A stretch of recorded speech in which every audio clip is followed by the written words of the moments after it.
მთავრობა ენერგოპოლიტიკის ცვლილებას აანონსებს. ირაკლი კობახიძე ამბობს, რომ გეგმაში მოაზრებულ არაერთ პროექტში ხარვეზები იყო და ზოგადად ენერგეტიკის სექტორში მიდგომები შესაძლებელია.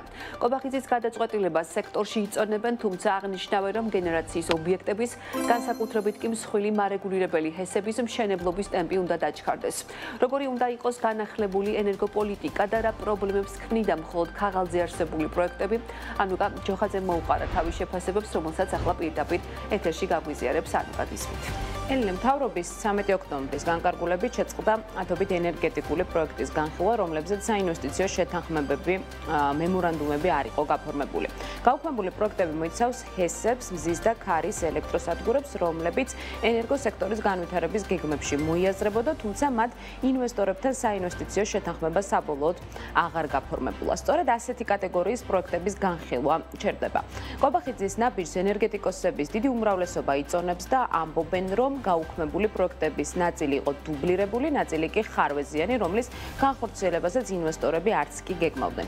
მათი თქმით, ეს აფერხებდა რეალურ ინვესტიციებს ენერგეტიკაში, რადგან უკვე დაკონტრაქტებულ ტერიტორიებზე რეალური პროექტები, რომელიც კვლევების საფუძველზე უნდა განხორციელებულიყო, ვეღარ იწყებოდა. ენერგეტიკოსების შეფასებით ასეთი კონტრაქტების გაუქმება დადებითი ნაბიჯია, თუმცა აუცილებელია მომავალში ინვესტორების შერჩევისას ერთგვარი ფილტრის გამოყენება მოხდეს იმისთვის, რომ რეალური პროექტების შერჩევა მოხდეს კითხვაზე.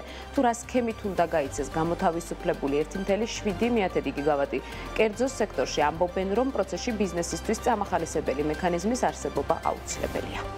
ისეთი შთაბეჭდილება შევა, რომ აღარ რჩება დაუშვათ კვადრატული მეტრი ან დაუშვათ კუბური მეტრი წყალი, რომ თითქოს პატრონი არ ყავდეს პირობითად და მისგან არ ველოდეთ სიკეთეს. გადის წლები და ვერ ხედავთ ამ სიკეთეს.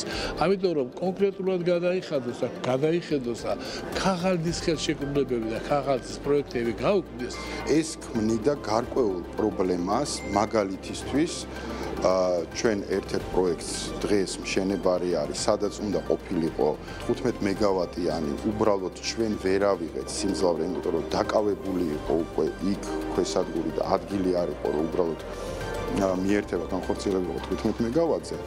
მოგვიწია 2 მეგავატით, ასე ვთქვათ, დაჯერება. გარკვეული სისტემა, ფილტრები ჩამოყალიბდება, შერჩევის იმ პროექტების და რაღაც კრიტერიუმებით შეირჩევა ის პროექტები, რომელიც რეალურად არის და მათი მიერთების საკითხიც იქნება გადაწყვეტილი და ამიტომ მიმაჩნია, რომ ეს მიდგომა აი ამ მიმართულებით ალბათ სწორია. მომავალშიაც მე ვფიქრობ, ხარდაჭერა უნდა გაგრძელდეს, ეს აუცილებელია, იმიტომ რომ ხარდაჭერის გარეშე საინვესტიციო კლიმატი ძალიან გაფუჭდება.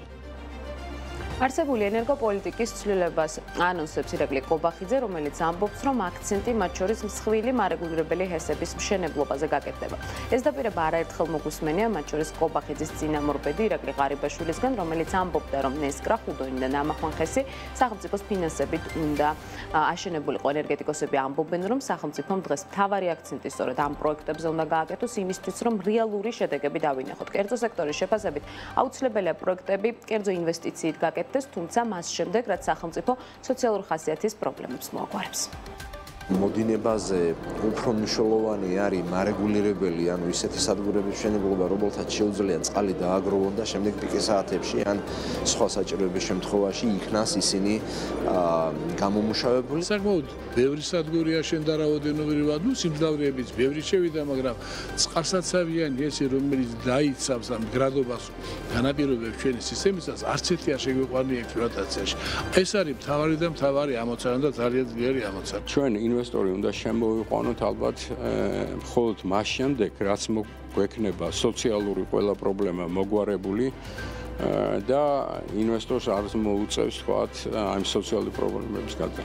ამიტომ სახელმწიფოს როლი საწყის ეტაპზე ამ პროექტებში ვფიქრობ, რომ აუცილებელია, რომ ეს პროექტები დაწყებული იქნა სახელმწიფოს მიერ და შემდეგ სწორედ როცა მწვანე შუქი იქნება ანთებული ამ პროექტებს, ინვესტორის შემოყვანა გაცილებით გაიოლდება.